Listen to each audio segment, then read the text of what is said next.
بسم اللہ الرحمن الرحیم۔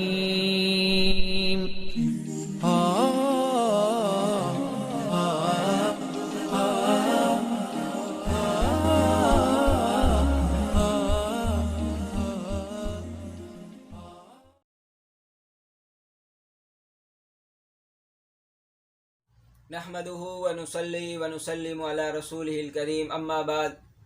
محرم الحرام کا مہینہ فضیلتوں والا ہے۔ شروع سے اس دن کو بڑا شرف، بڑا فضل حاصل ہے، اور اس میں جو 10واں دن ہے جس کو عاشورہ کہتے ہیں، عربی میں عاشرہ 10 کو کہتے ہیں، اسی سے یہ عاشورہ بنا ہے۔ عاشورہ 10ویں دن کو کہتے ہیں، تو یہ پورا مہینہ بھی فضیلتوں والا ہے اور 10واں دن بھی بہت ساری فضیلتوں والا ہے۔ نبی کریم صلی اللہ علیہ وسلم نے اس مہینے کے روزوں پر خصوصی طور پر ترغیب دی ہے۔ رمضان کے روزے جب تک فرض نہیں ہوئے تھے تو اس مہینے کے روزے بعض کے نزدیک فرض تھے۔ جب رمضان کے روزے فرض ہوئے تو پھر اس کی فرضیت ختم ہو گئی، لیکن اجر و ثواب بہت زیادہ رہا۔ مسلم شریف کی روایت ہے، نبی کریم صلی اللہ علیہ وسلم نے فرمایا، وَأَفْضَلُ الصِّيَامِ بعد شہر رمضان صیام شہر اللہ المحرم۔ رمضان کے بعد روزوں میں سے سب سے زیادہ فضیلت والے روزے اللہ کے مہینے محرم کے روزے ہیں۔ تو دیکھیں، محرم کے مہینے کو اللہ کا مہینہ قرار دیا گیا۔ ویسے تو سارے مہینے ہی اللہ کے ہیں، لیکن خاص طور پر محرم کے لیے لفظ کا استعمال کیا، شہر اللہ المحرم۔ جس طرح ساری مساجد اللہ تعالیٰ کے گھر ہیں، لیکن بیت اللہ یعنی خانہ کعبہ کے لیے اللہ کا گھر کی نسبت ہوئی، تو اسی طرح کعبے کی جس طرح فضیلت ہو گئی، فضیلت بڑھ گئی، اس کی شان کو بڑھایا گیا اللہ کی طرف نسبت کر کے، اسی طرح اس مہینے کی اضافت اللہ کی طرف کر کے اس کا مقام اور مرتبہ بتانے کی کوشش کی گئی۔ تو اس لیے رمضان کے بعد سب سے زیادہ فضیلتوں والے روزے اس مہینے کے روزے ہیں۔ اب لوگ یہ سمجھتے ہیں کہ شاید صرف 10 محرم کا روزہ رکھنا ہے، اس کے ساتھ 9 کا رکھ لیا جائے یا 11 کا رکھ لیا جائے، بس ایک روزے کی فضیلت ہے۔ حالانکہ ایسی کوئی بات نہیں ہے، بلکہ پورا شہر اللہ المحرم، اللہ کے مہینے محرم الحرام کے روزے رمضان کے بعد سب سے زیادہ فضیلت والے۔ اب حضرت ابن عباس رضی اللہ تعالیٰ عنہ سے روایت ہے کہ من صام یوما من المحرم فلہ بکل یوم 30 یوما، کہ جو محرم کے اندر ایک روزہ رکھے گا ہر روزے کے بدلے 30 روزے کے برابر ثواب ملے۔ گویا ایک دن کا روزہ رکھنا ایک مہینے روزوں کے برابر ہے۔ تو اگر جو پورا محرم کا مہینہ روزے میں گزار دے تو 30 سال، اور اگر 29 کا مہینہ ہو تو 29 سال کے روزوں کا ثواب، 29 مہینوں کے روزوں کا ثواب حاصل کر سکتے۔ تو اس لیے محرم الحرام کے مہینے میں کثرت سے روزہ رکھنے کی کوشش کی جائے اور بھرپور انداز سے۔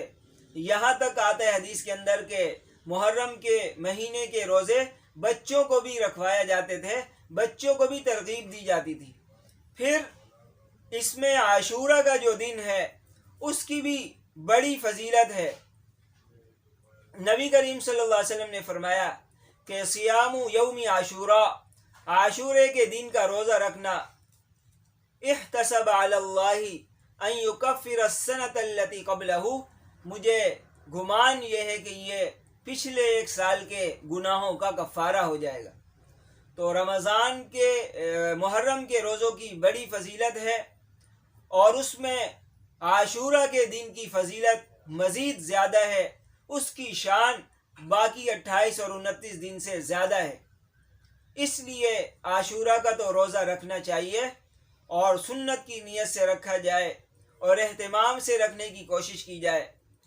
اب نبی کریم صلی اللہ علیہ وسلم کو پتہ چلا کہ عاشورہ کے دن یہودی بھی روزہ رکھا کرتے تھے، تو نبی کریم صلی اللہ علیہ وسلم نے پھر فرمایا کہ اگر میں آئندہ سال زندہ رہا تو اس کے ساتھ ایک دن اور کا روزہ رکھوں گا۔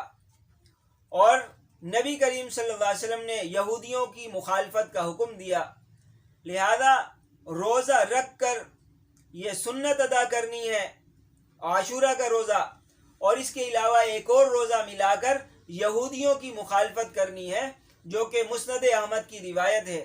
نبی کریم صلی اللہ علیہ وسلم نے فرمایا، صوموا یوم عاشوراء، عاشورہ کے دن روزہ رکھا کرو، وخالفوا فیہ الیہود، اور یہودیوں کی مخالفت کرو، وصوموا قبلہ یوما او بعدہ یوما، کہ یا تو اس سے ایک دن پہلے روزہ رکھو یا اس کے ایک دن بعد روزہ رکھو۔ تو شریعت کے اندر ہر عبادت میں یہ ہے کہ بالکل کسی قوم کی مشابہت نہ ہو جائے، لہذا اگر کوئی عبادت کسی کافر قوم کی عبادت سے مل رہی ہو تو اس کا فرق کرنے کے لیے تھوڑی سی اس میں تبدیلی ہو جائے۔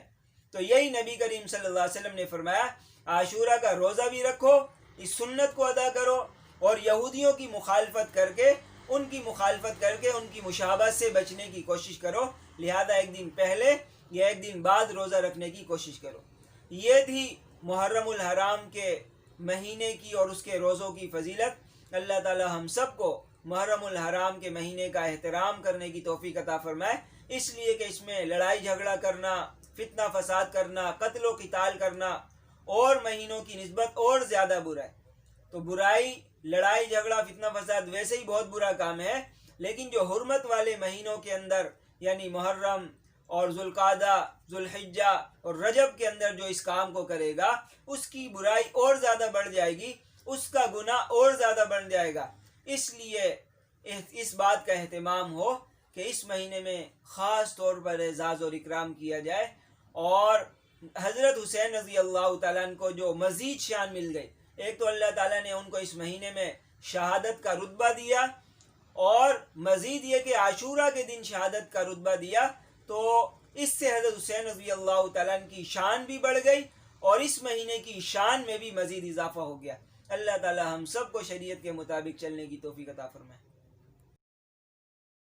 اللہ